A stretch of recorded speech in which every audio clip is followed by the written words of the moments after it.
Hi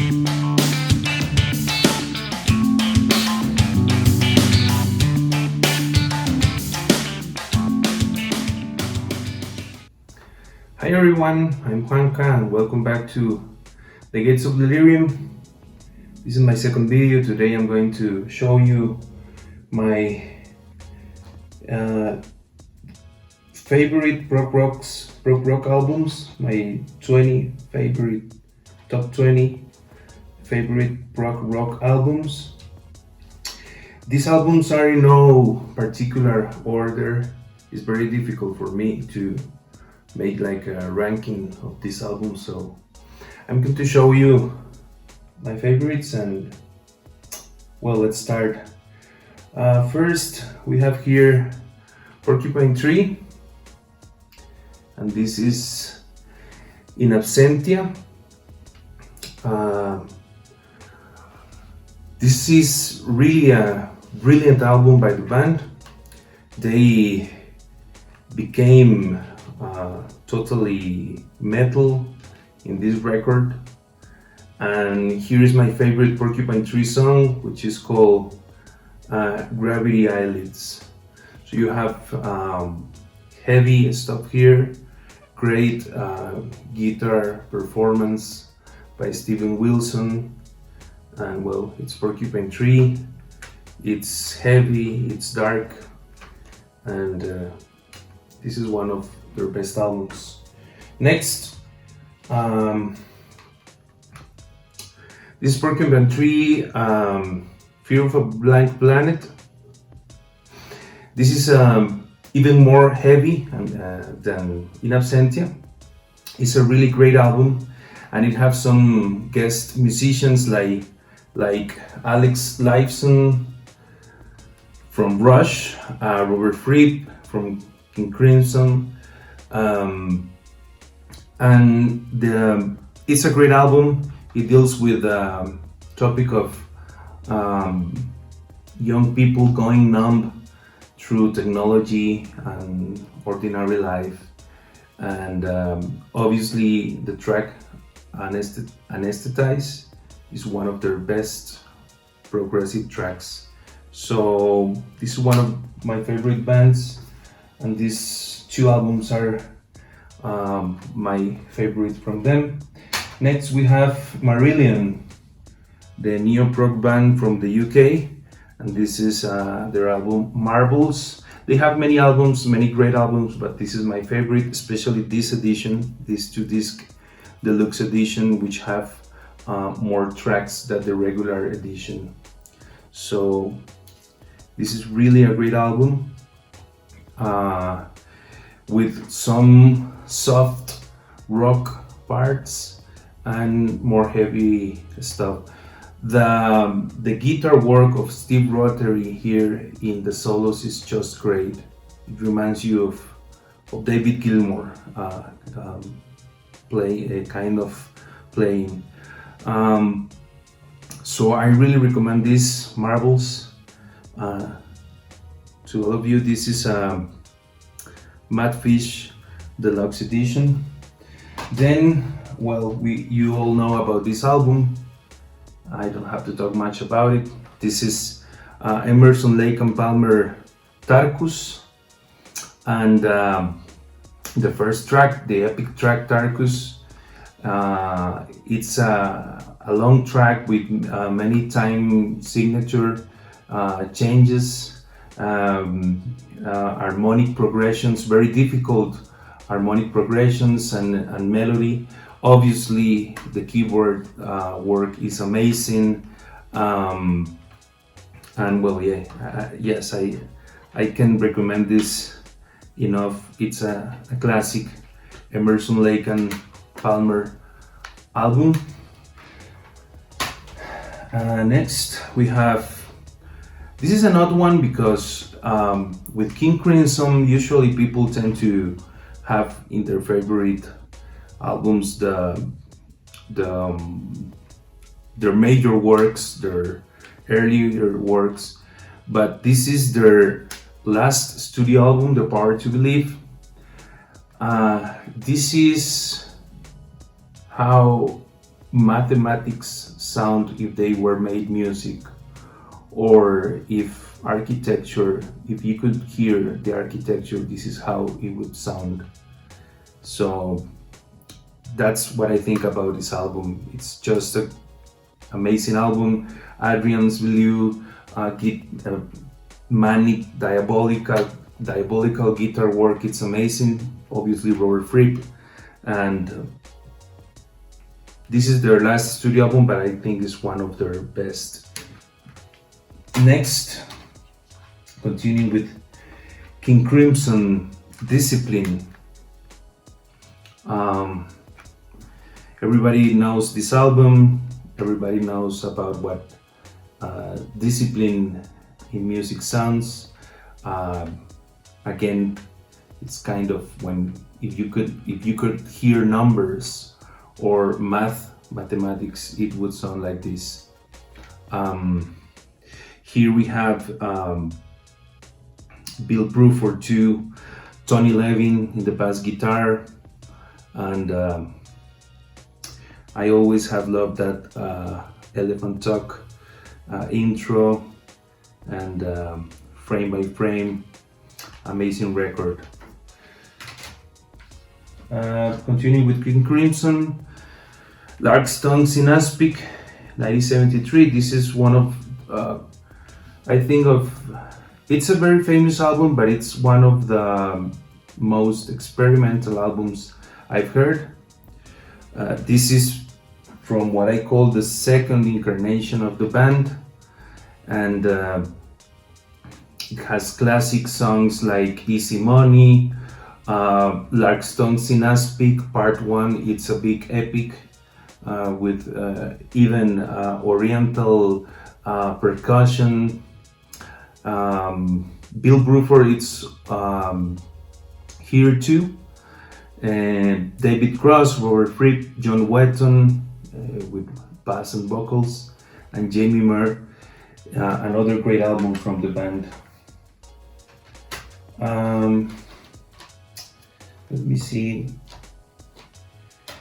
Well, you all know this one, In the Court of the Crimson King. This is the 50th anniversary edition. There's not much to say about this album. Basically, it just started the prog rock movement, in my own opinion. So here it is. And let me see, because I think that here it is. You may say that there are many two King Crimson albums in this top 20, but it is what it is. It's one of the best bands ever. This is my favorite album by King Crimson, Red. This is the last album of the second incarnation of the band, and it's one of my favorite songs, Starless, with that melancholy and also desperate tunes at the end of the song, with a grand epic finale. It's an intriguing record, so intriguing, so obscure, kind of mysterious as anything in the King Crimson catalog. To continue, we'll show you Animals by Pink Floyd, their darkest album, maybe their heaviest, maybe one of the proggiest album of the band. Great guitar work by David Gilmour, amazing song structure, complex time signatures, complex harmonic progressions, one of their best albums. Keeping with Pink Floyd, Meddle, mostly because the ethereal and surreal echoes, which is the final track. If some people say that Pink Floyd isn't really prog rock, if Echoes isn't prog rock, I don't know what prog rock is really. So Meddle from Pink Floyd. Here we have Wish You Were Here, which is a 1975 album from the band. And obviously we have Shine Your Crazy Diamonds at the first half of the album and in the end. one of the most amazing songs and moody songs from the Pink Floyd.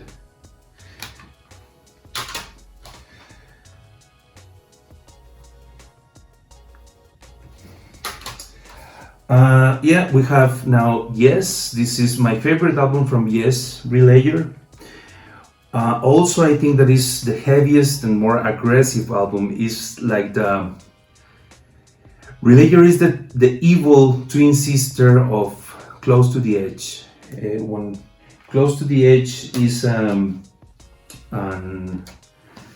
really amazing album.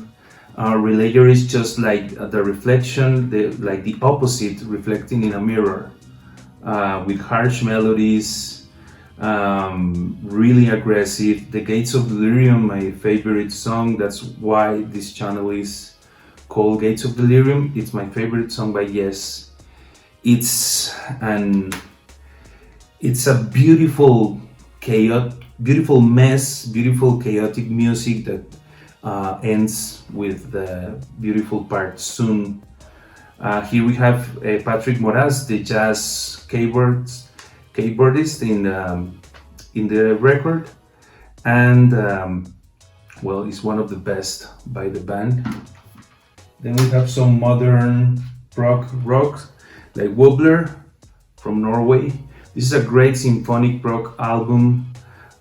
If you haven't heard Wobbler, you should check out this album. It's really great prog, great quality in the songwriting, epic songs. It's really an amazing album.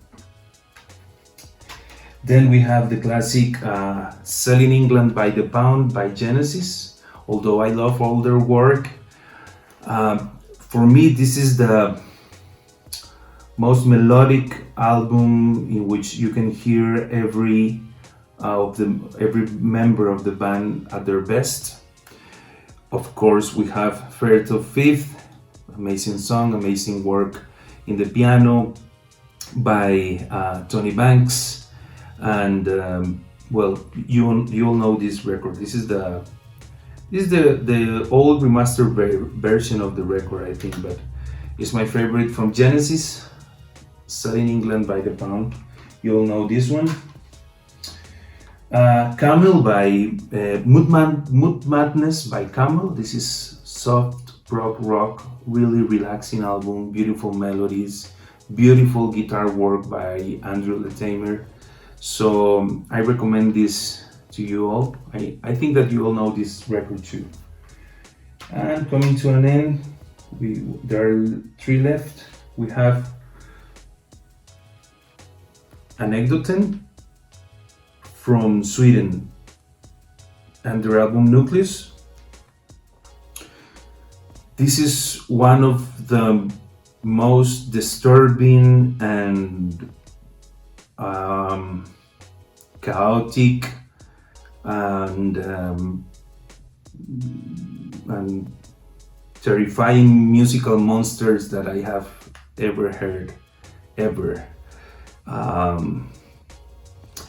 You won't be the same after listening to this record. So if you haven't listened to Nucleus by Anekdoten, this is your time. Somebody say that they have a similar sound to King Crimson, which I agree in part, because for me they have their own sound. So please check out this heavy prog album Nucleus. Also from Sweden, one of the most beautiful symphonic records, but it's like a dark beauty. It's Änglagård's Hybris or Hybris. I don't know how it's pronounced. This is a difficult record to get. They haven't I don't know if there is a reissue. This is a reissue of the original one. So Änglagård Hybris. This is really amazing. And last but not least, my favorite Jethro Tull album, Minstrel in the Gallery. This is the This is an anniversary edition, 4th anniversary edition of the album. It includes, it's really great, a big booklet with liner notes and live performances. For me, this is the perfect combination of acoustic and electric Jethro Tull, and it has really great music. So, well, that are my top 20 Progrock albums, and I would like to see what you think about them, or what are your top Progrock albums in the comments. So please let me know and subscribe to the channel. I will be uploading more videos about the bands individually, and of some more kinds of music. Take care. Goodbye.